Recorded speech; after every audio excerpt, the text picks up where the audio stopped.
Hello everyone, स्वागत है आप सभी का एक और नए लेक्चर में। Class 10th maths all India CBSE board exams के लिए प्रिपेयर कर रहे हैं हमारे इस यूट्यूब चैनल पे।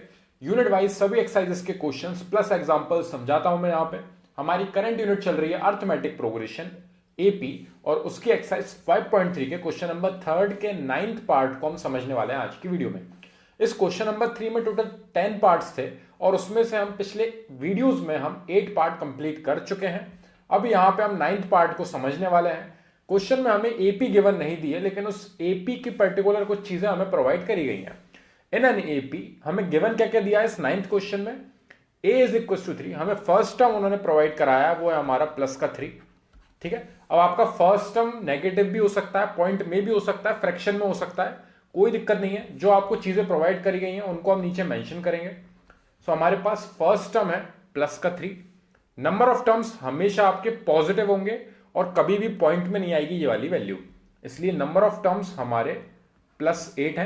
क्योंकि यहां पे वही बात है, अगर आपसे नंबर ऑफ स्टूडेंट्स काउंट करने को बोलेंगे तो कभी भी फ्रैक्शन में वैल्यू नहीं आएगी। अगर आप कोई पर्टिकुलर चीज को काउंट करोगे तो आप 1 2 3 4 इस तरीके से काउंट करोगे, कभी भी वो चीज पॉइंट में नहीं आएगी। ठीक है, सो यहां पे नंबर ऑफ स्टूडेंट्स की बात नहीं चल रही है, सॉरी, यहां पे नंबर ऑफ टर्म्स है हमारे +8। सम ऑफ एन टर्म्स हमें प्रोवाइड कराया गया है। सम ऑफ एन टर्म्स है हमारे पास 192। अब यहां पे हमारी मैक्सिमम चीजें यही क्लियर हो गई कि हमारे पास बहुत सारी चीजें अवेलेबल हैं और हमें फाइंड करके क्या लाना है, फाइंड करके हमें लाना है कॉमन डिफरेंस, यानी कि स्मॉल डी। अब ये कॉमन डिफरेंस को फाइंड करने के लिए हमारे पास सम ऑफ एन टर्म्स उन्होंने दिया है। अब सम ऑफ एन टर्म्स का फॉर्मूला जो होता है Sn is equal to n/2 bracket में 2a प्लस n-1 इनटू में d। अब यहां पे ये फॉर्मूला किस तरीके से आया है, किस तरीके से जनरेट हुआ है, मैंने ड्राइव करके बताया है।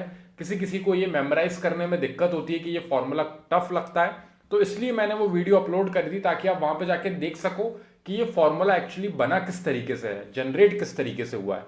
तो किसी को दिक्कत लगती है तो वो उस वीडियो को जाके देखें। बाकी अगर जिसको ये फॉर्मूला मेमोराइज हो चुका है अच्छे से, उसको वो वीडियो देखने की जरूरत नहीं है, क्योंकि आपको ड्राइव करने के लिए नहीं आएगा ये फॉर्मूला। आपको बस ये वैल्यूज याद होनी चाहिए। Sn is equal to n/2 bracket में 2a प्लस n-1 इनटू में d। ठीक है, अब यहां पे हमारे पास n की वैल्यू 8 अवेलेबल है, जो कि हम जहां भी n है वहां पे रख देंगे। a हमारे पास 3 अवेलेबल है, 3 रख देंगे, और Sn की जगह पे हमारी क्या वैल्यू आ जाएगी, 192। ये तीनों वैल्यूज को यहां सब्स्टिट्यूट करना है। जो हमारा कॉमन डिफरेंस है स्मॉल डी, वो अकेला अननोन है और वो इजीली फाइंड हो जाएगा। यानी कि ये क्वेश्चन ज्यादा टफ नहीं है, क्योंकि हमारे पास मैक्सिमम वैल्यूज अवेलेबल हैं। प्रीवियस वीडियोस में जो हमने प्रीवियस क्वेश्चन सॉल्व करे थे उसमें काफी वैल्यूज हमें टफ मिली थी, क्योंकि हमारे पास सिर्फ 2 ही चीजें अवेलेबल होती थी और फाइंड हमें जब करना रहता था तो 2 इक्वेशन फॉर्म हो जाती थी। ठीक है, तो उसके अकॉर्डिंग ये वाला क्वेश्चन काफी इजी है, जिसमें Sn की जगह पे मैंने 192 रखी वैल्यू। n की जगह आएगा हमारा 8 डिवाइड में 2 ब्रैकेट में 2 इंटू ए, यानी कि 2 के साथ a की वैल्यू हमारी है +3, वो आ गई यहां पे, प्लस n-1 यानी कि 8-1 इनटू में d हमें फाइंड करके लाना है। ठीक है, सो यहां पे इस तरीके से ही आप लिखोगे।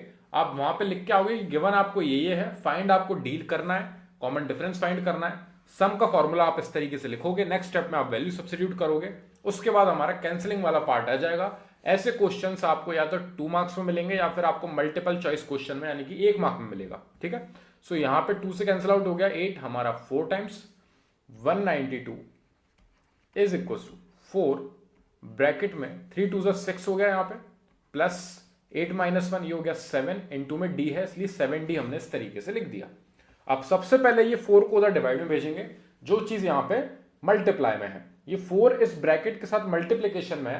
अगर आप 4 का अंदर दोनों में मल्टीप्लाई करोगे तब भी चलेगा, लेकिन मेरे हिसाब से यहां पे 4 को नीचे भेज देना चाहिए डिवाइड में, ताकि हमारी वैल्यू जो है वो और छोटी हो जाएगी। अपॉन में 4 आ जाएगा is equal to 6 plus 7d। So यहां पे अब इसको सिंप्लीफाई करना इजी रहेगा। 4 का अंदर मल्टीप्लाई कर देते तो थोड़ा सा लेंदी हो जाती है हमारी कैलकुलेशन, आंसर तब भी सेम आएगा। आप चाहो तो करके देख सकते हो। 4 से 192 कैंसिल आउट होगा, 4 1 4, 4 4 16, फिर हमारा बचा 3 32, 4 8 32। सो 48 आ रहा है यहाँ पे। 4 से कैंसिल आउट किया जब हमने 192 को। किसी को कैंसिल करने में दिक्कत आती है साइड में डिवाइड करके देख लेना, क्योंकि ये इतने से क्वेश्चन में हमें गलती नहीं करनी है। हमें एक भी मार्क इसमें डिडक्ट नहीं करवाना है, ठीक है। माना स्टेप के नंबर मिलते हैं, लेकिन ये बहुत ईजी कैलकुलेशन है, इसमें गलती करके मत आना। 48 इज इक्वल टू 6 प्लस 70। एक बार और हमने ये इक्वेशन नीचे लिख दी है। अब ये 6 को हम उस साइड लेके जाएंगे, जो चीज यहां पे प्लस में है वहां जाके वो हो जाएगी subtract. 48 minus 6 is equal to 7d। अब यहां पे सब्ट्रैक्ट हुआ तो 42 वैल्यू आई। 42 is equal to 7 multiply by d. अब 7d के साथ मल्टीप्लीकेशन में है तो 7 उस साइड जाएगा। So 42 divided by 7 is equal to, common difference आपका स्मॉल d, 7 से कैंसिल आउट हुआ, 7 6 42, 6 आ गई है आपकी कॉमन डिफरेंस की वैल्यू। ये आ गया है आपका d प्लस 6। आप रोटेट करके लिख सकते हो, डी को साइड लिख सकते हो, इज इक्वल टू 6, दोनों सेम चीज है, ठीक है। सो यहां पे हमारे कॉमन डिफरेंस फाइंड करके लाना था, यानी कि आपको स्मॉल डी की वैल्यू पूछी गई थी जो कि आपकी प्लस 6 आई है, जिसको फाइंड करने के लिए उन्होंने मैक्सिमम चीजें प्रोवाइड कर दी थी, इसलिए हमें इतना इश्यू नहीं आया। हमारे पास सम था, सम ऑफ एन टर्म्स 192, हमारे पास फर्स्ट टर्म था 3, और हमारे पास नंबर ऑफ टर्म्स भी 8 अवेलेबल थे। तो सारी वैल्यूज को सिर्फ हमें सब्सटीट्यूट करना था इस सम के फॉर्मूले में। सारी वैल्यूज को सब्सटीट्यूट करा। 192 is equal to 8 by 2, 2 into 3, a की वैल्यू 3 है, 8 माइनस 1 एन माइनस 1 इंटू में डी जो कि हमें फाइंड करके लाना है। यहां पे कैंसिल आउट हुआ 4 टाइम्स, 4 उधर 192 के पास डिवाइड में गया, 3 2 6 हुआ, 8 माइनस 1 यानी कि 7d यहां पे वैल्यू आई। 4 से कैंसिल आउट हुआ 48 times, 48 is equal to 6 plus 7d, 6 उधर जाके सब्ट्रैक्ट हुआ, 42 बचा, 7 उधर जाके डिवाइड होगा तो 7 से जाएगा 42 6 टाइम्स। कॉमन डिफरेंस आ गया हमारा प्लस का 6। कॉमन डिफरेंस आपका नेगेटिव भी आ सकता है, फ्रैक्शन में भी आ सकता है, पॉइंट में आ सकता है, कोई इश्यू नहीं है। जैसी वैल्यू आए वो हम लिख के आएंगे, बस हमें कैलकुलेशन पे ध्यान देना है। सो हमारा कॉमन डिफरेंस आ गया है प्लस का 6। आई होप ये क्वेश्चन आपको समझ में आया हो। काफी इजी क्वेश्चन था ये, इससे ज्यादा हार्ड क्वेश्चन हम कर चुके हैं प्रीवियस वीडियोस में, और अभी जो हमारी एक्सरसाइज में क्वेश्चन 4th से शुरू होंगे वहां से हमारे अच्छे क्वेश्चन आना स्टार्ट होंगे, जो कि हमारे एग्जाम में 3 मार्क्स में या 4 मार्क्स में हमसे पूछे जाते हैं। सो आई होप ये डाउट आपका क्लियर होगा, ये क्वेश्चन आपका क्लियर होगा। फिर भी कोई दिक्कत लगे तो कमेंट सेक्शन में जरूर डिस्क्राइब करना, ताकि मैं उसको पहले सॉल्व करूं और फिर हम नेक्स्ट क्वेश्चन पे बढ़ सकें। Thank you very much for watching this video.